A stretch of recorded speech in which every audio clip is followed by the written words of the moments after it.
Ladies and gentlemen, welcome back to another broadcast of The Weekly with me, Neff. Please subscribe to the channel and share with a friend. It helps us out a bunch. This article today comes from Variety and it reads, Box Office, Dwayne Johnson's $250 million budgeted Red One debuts to a chilly $34 million. Kind of spoke on this film a couple weeks back, maybe 2 weeks.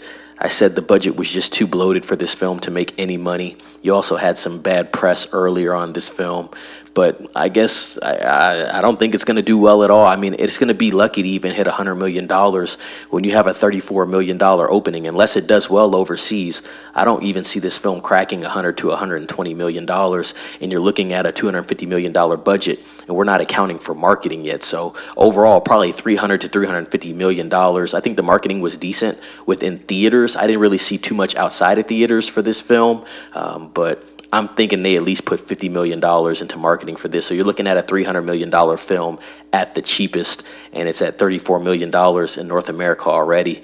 Not too good of an opening there, but let's read into this article. Red One, a Christmas set action comedy starring Dwayne "The Rock" Johnson as Santa's head of security, unwrapped a soft $34 million from 4,032 North American theaters in its box office debut. Those ticket sales were enough to top the domestic box office, ending the 3-week reign of Venom: The Last Dance. However, the Amazon/MGM film cost $250 million before accounting for global marketing efforts of roughly $100 million. So looks like we got the final figure there, $350 million for this film, and so far we're at $34 million at the box office. And so Red One is bound to spark yet another debate about what qualifies as a success at a time when streaming services are scrambling traditional business models.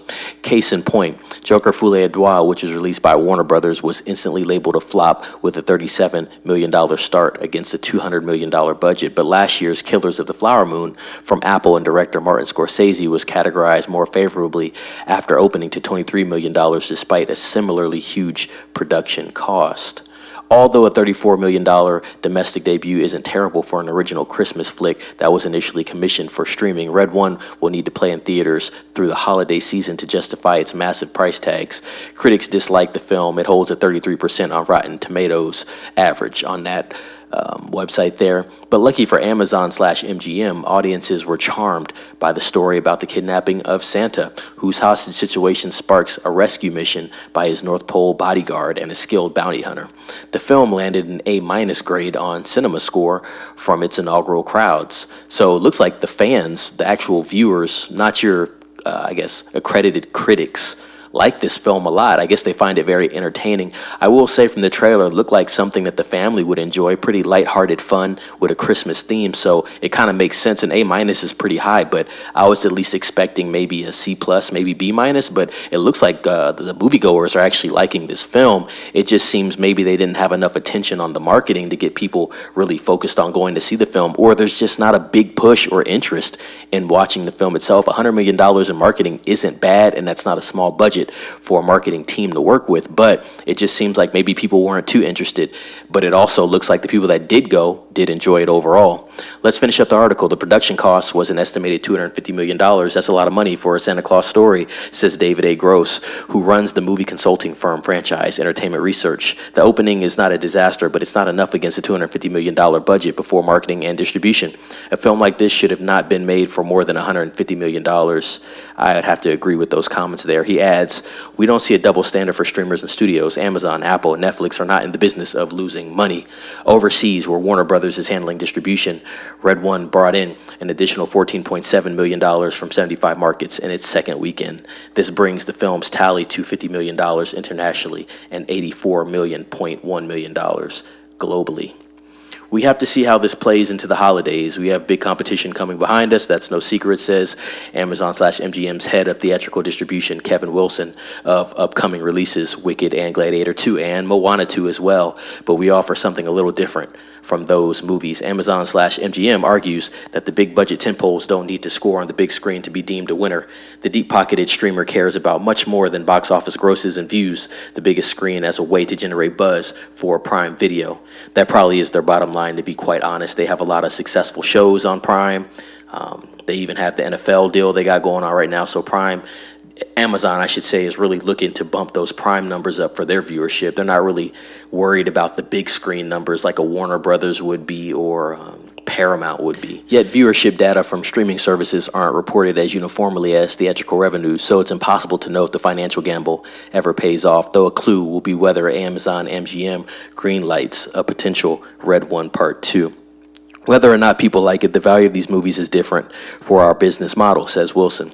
If we can put these movies out theatrically and cover our P&A costs, then why wouldn't we? We're getting a massive marketing campaign that's being paid for before the film gets to streaming. In a distant second place, Venom 3 added an additional $7.3 million from 3,400 theaters in its fourth weekend of release. So far, the third and final entry in Sony's Tom Hardy-led symbiote saga has generated $127.6 million at the domestic box office and $436 million globally.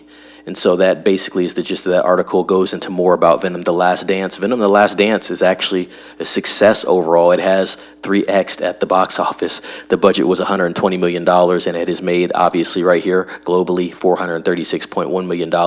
It seems Venom plays very well overseas. I think if this film was just shown primarily in the domestic arena, I don't think it would do as well, obviously, but the overseas market really has picked up Venom, and the film does have legs, to be quite honest, so very interesting with those numbers there. But like I said, that is the gist of that article. I'm actually surprised to see that Venom 3, still playing in 3,400 theaters still. Very interesting. Sony's really pushing for that. Obviously, it's good marketing for this Craven film they have coming up next month as well. But guys, what do you think about Red One?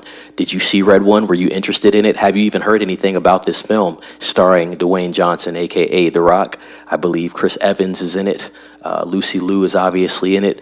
Like I said, looks like a family movie, something fun, nothing too crazy, lighthearted stuff, but overall hasn't done 100% what Amazon MGM wanted it to do. But then on the other end, it does seem like they don't really care about what it makes in theaters. It's just marketing for Prime Video. So I guess it's a win-win for Amazon MGM. With that being said, guys, let me know what you think down in the comments section about this film. And if you saw this film, like this video, subscribe to the channel, ring the bell for notifications. And as always, be safe. It's Neff signing off.